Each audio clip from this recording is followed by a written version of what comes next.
Unity Matters.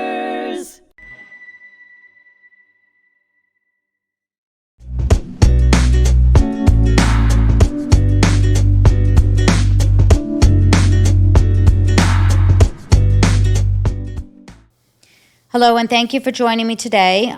I'm your host, Samantha Sosnik, and on today's episode of Putting the Brakes on Bullying on HMTV, my special guest, Harriet Roslow, will join me for a conversation about bullying. Harriet, let's get started with this. Tell us how old you are. I am 95 years old. Young. 95 years young. Absolutely. And what year were you born? 1930. 1930. So one of the reasons that I thought was important for me to speak with someone like yourself was because I felt it was interesting to know for that many years ago, 95 years ago, when you were born, and then a young girl into your adolescence, what it was like, because I'm sure it was a lot different than it is now with regards to childhood, socializing. I can say with full confidence you didn't have a cell phone. No, I did not. There were no computers. Absolutely not. I believe there were no TVs. Absolutely none. Okay, so what did you do? First, you tell us where you were born and where you lived. I was born in Brooklyn, and I lived in Borough Park, and I lived there until I got married, and I moved to Long Island after that. Right. And in Long Island, you live in Franklin Square. Yes. And you moved into your home how many years ago? I have to think. 73 years ago. 73 years in the same home. Yes. So let's go back to your childhood. So when you first started school, how was the environment at school? Well, the kindergarten, as much as I can remember, was very pleasant. Mm-hmm. And then you went to first grade. And I found that a little bit trying. Why is that? Well, I am a lefty. And when you were at that stage then, they said this is a right-handed world. And you must learn to write with your right hand. Okay. This was like an impossible task. I do write with my right hand now, but getting there was not an easy chore. It was rather miserable. Right. I had problems. I started to stutter, and From the pressure. yes, From the pressure. From the pressure you had mentioned to me when we spoke Yeah. about from the teacher. yes, Okay, because so- she kept telling it's a right-handed world. Right, so you she must was not learn accepting. to learn with your right hand, Right. and so I did learn to write with my right hand. But what occurred? I started to stutter, and my mother got someone to help me with speaking, and so I went for lessons. But with those lessons, I liked that, came tap dancing.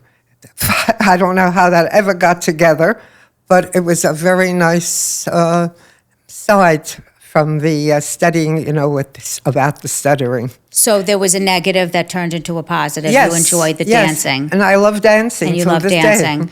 And so tell me about the teacher. What was your take on the teacher? And this is first grade, or this was a little bit This later? isn't first grade. She wasn't very helpful. In fact, I really didn't care for her at all because she was very tough. She said, you must learn to write with your right hand. And I remember another episode. As time went on, we had inkwells, but it was on the right side. And for me to get to that with the left hand, many times I went with my left hand there, and I would get ink on me. Mm-hmm.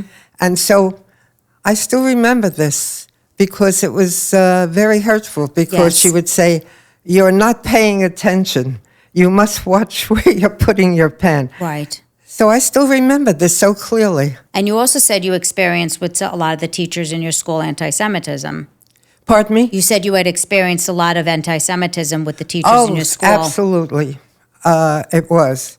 I am Jewish, and when it was the holidays, of course, we took off, and They weren't very kind, I must tell you that. That's very interesting. And another thing that I remembered, she had me, it was lunchtime when we were dismissed to go home for lunch.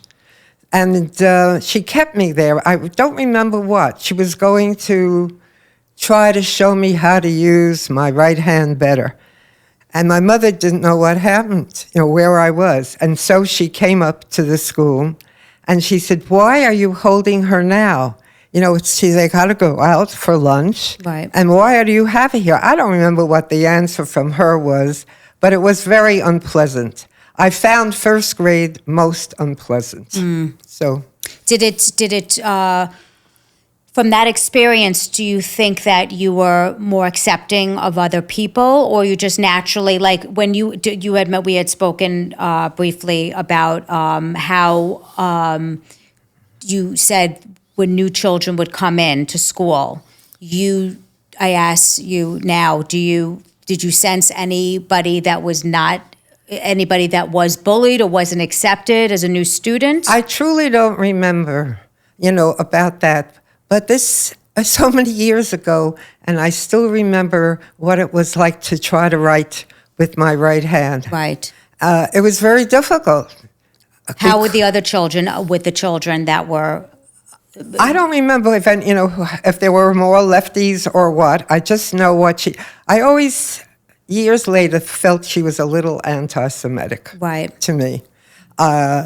That always sort of stayed with me. She was picking on me because I didn't have that happen with many teachers. Most of them were all very nice. Right. That was my first grade, and it was unfortunate that all that happened. So you say when children would come into school, what was your feeling about new people? I always enjoyed it to meet new people. Yes. I like people. Yes, you do. And I am a friendly person. So I always found it very, very pleasant to meet new people. Yes. Yeah. And tell me about a day in the life of you and your friends. What were some of the things that you would do during those times? After school? After school, the weekends. We lived in not an apartment house, in a two-family house on a street that were two-family home. So after school, we jump rope, play together. I don't really recall all the things I did. And as I got older, I had interest in music. So I went to music school. This was after school. And I was playing the piano. And I ended up, later in life, I was teaching piano. Yes. So I always liked music. Somehow I always found out what something was happening with that. Okay. And that's what I was doing. And in your home, your parents very involved, very... They were wonderful. Wonderful I had folks. wonderful parents. And I had a grandmother that lived with me. And she was wonderful. It's all very pleasant. And what are some of the lessons that you do remember that your parents would instill in you? Things that they would teach you and things that stuck with you. To be kind to people and always be thoughtful. Right. Of them. Yes. And no matter what. Yeah, that was one of the things. Yeah. And I think I am. You are. Yes, you are. You definitely are. Yeah. So what do you see now in today's day that surprises you, that shocks you, that upsets you, that you didn't see back in your childhood? Things were calmer. And it was, I think, safer. I mean, I would visit a friend when I was young, say 9 or 10, who lived around the corner. And I would come home, of course, before dark and all. And today, it's according where you live. You can't do this. No. You have to be very careful. One of the things that comes to mind, when I had a child and I was living in the house, and when it was time for the baby to have a nap, I would have the carriage on the patio, and I would be in the house. Outside, you have the child. Yeah, and the child was outside. You'd never do this Never. today. Never. Never. It's just a different time. It is a different time. It was, I think, much calmer. Much calmer and more, I'm assuming, I would imagine it to be more engaging with each other because there were Definitely. no phones. There were no, what did you say didn't Definitely. listen to when you were at home at a young age? A radio, right? It would be A radio. Yeah. Yeah. While I was living in my house that I'm in now, the neighbors, we took dancing lessons. And it was on a Friday night.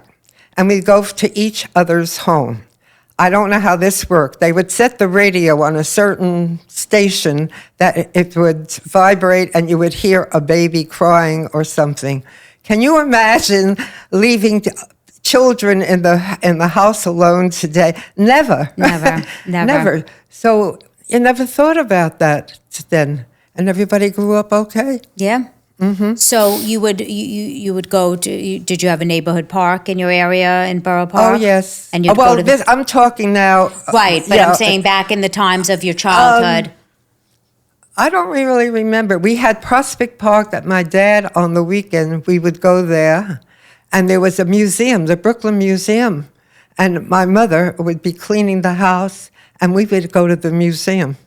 And I remember that we did this very often. And I loved it. Yes. It was just quieter times. I think it was all quieter. And a lot less things, right? A lot Absolutely. less items to occupy your time.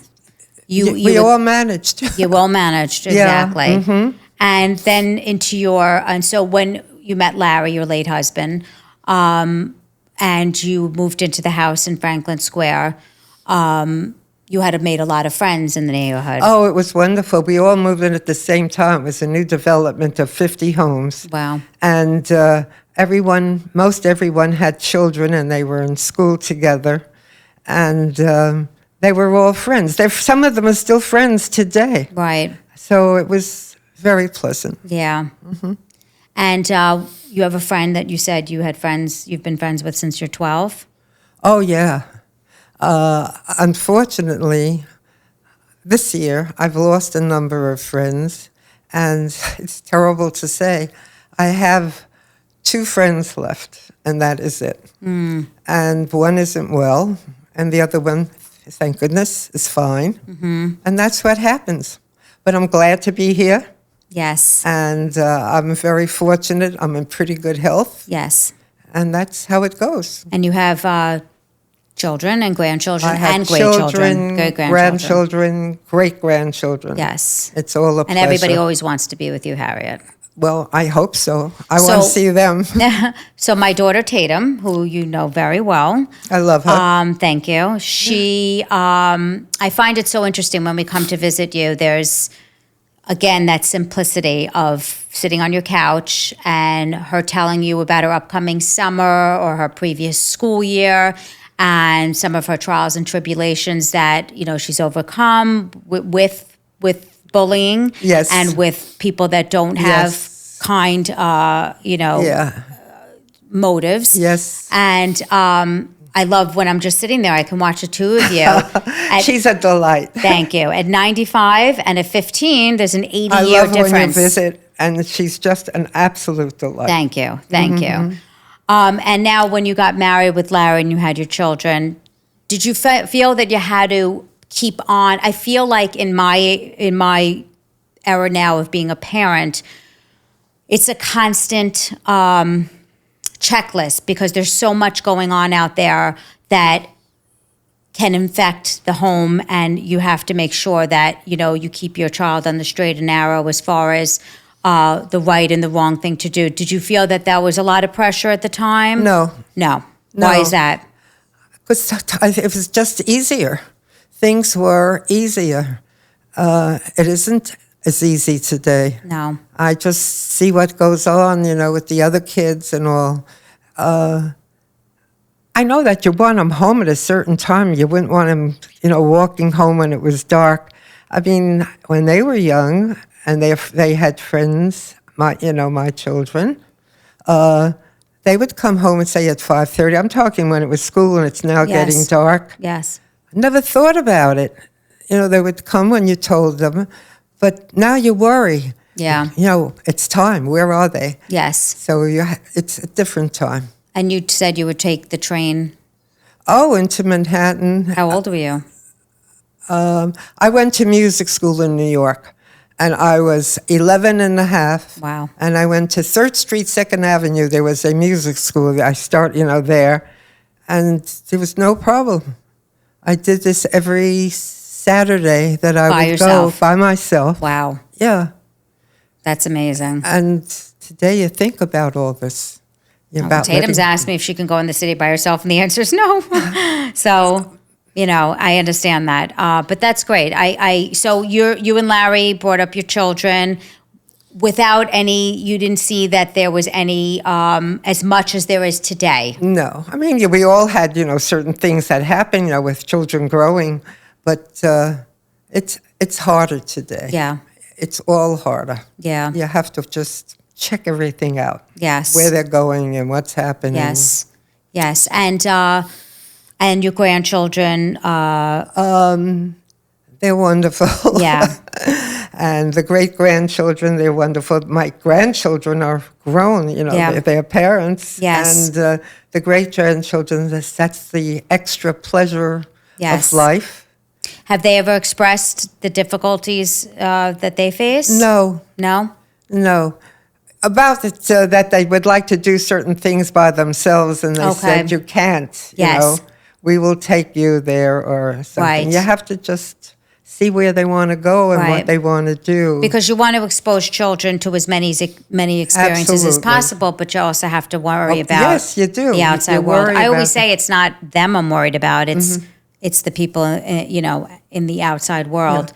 I wouldn't be happy about them going on a train by themselves at the age of 11 and a No, half. definitely not. No, Definitely I not. can't. I mean, it's, especially with you hear these stories with the gunfighting. I mean, Yes. so, no. Right. So you found, as you and Larry bring up the children, did you feel that you had to stay very involved, or you let them have their own experiences? I let them have their own experience. Of Because course, I feel- we were there to guide them, Yes. but, they were pretty much And the reason for that is why? You felt, comfortable. yeah, I felt comfortable about it happening. just you taught them certain things and let And them, hopefully that that you did the right thing. right. Yeah. Because today, I can tell you from different experiences, parents are way too involved. And the children don't really have enough, they're kind of told by the parents how to handle certain situations, and unfortunately, it's the parents that are giving them the wrong information. So then they bring that into the world that I they're. don't think I would let them at this age. Maybe I'm wrong. So go on the train by No, I mean themselves by at like 11. overbearing and Yes. guiding their Yeah. social life. They have to have their Right. social life in a certain way and a certain Yeah. lane and a certain people they should be Yeah. friends with. I feel that back in the day, you got together with your friends outside, and You whoever played. came. That Every- came and you played, and that was what That happened. was it, right? Right. Yes, I agree.